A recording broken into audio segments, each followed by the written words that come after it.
चांदी में गहना में तोला सजा के, सोना में चांदी में गहना में तोला सजा के ले जाऊँ रानी, डोला में तोला बैठा के ले जाऊँ रानी, डोला में तोला बैठा के।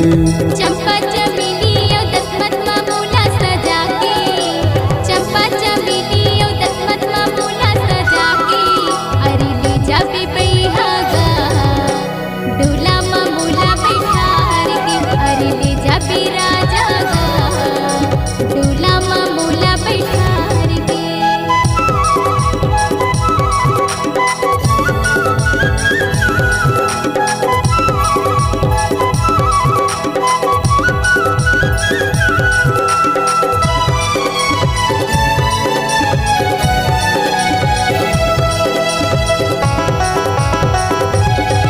तोला देवी बना के वो मन के मंदिर बैठा के ना, रोज बिहनिया नहा के वो तोरे आरती उतारते ना, रोज बिहनिया नहा के वो तोरे आरती उतारते ना, रोज बिहनिया नहा के वो तोरे आरती उतारते ना।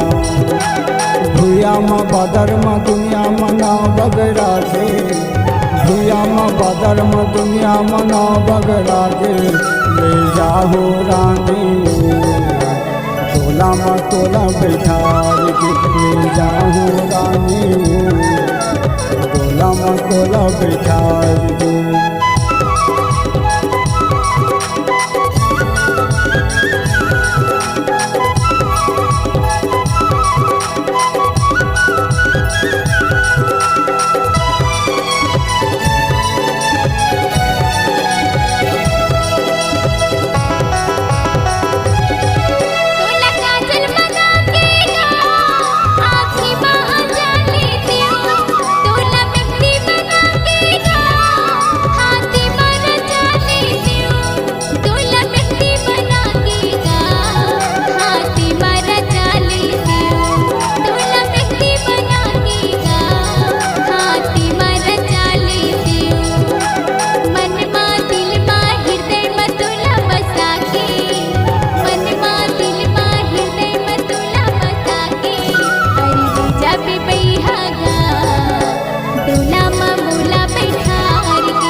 घूम बैठा के वो दुनिया दिखाते ना, तोलया घूम बैठा के वो दुनिया दिखाते ना, तोलया घूम बैठा के वो दुनिया दिखाते ना। हाथी माथे माँ होठ मलाली लगा के, हाथी माथे माँ होठ मलाली लगा के, अरे ले जा राजा गा, डोला माँ मोला बैठार के, अरे ले जा पिपैया गा, डोला माँ मोला बैठार के।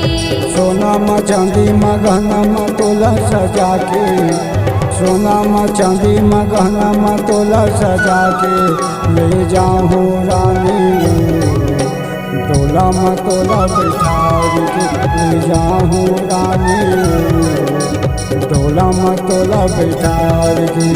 चंपा चमेली और दसमत माँ मोला सजा के, चंपा चमेली और दसमत माँ मोला सजा के, अरे ले जा पिपैया गा, डोला माँ मोला बैठार के, अरे ले जा राजा गा, डोला माँ मोला बैठार के। ले जाऊँ रानी, डोला माँ तोला बैठा के। ले जा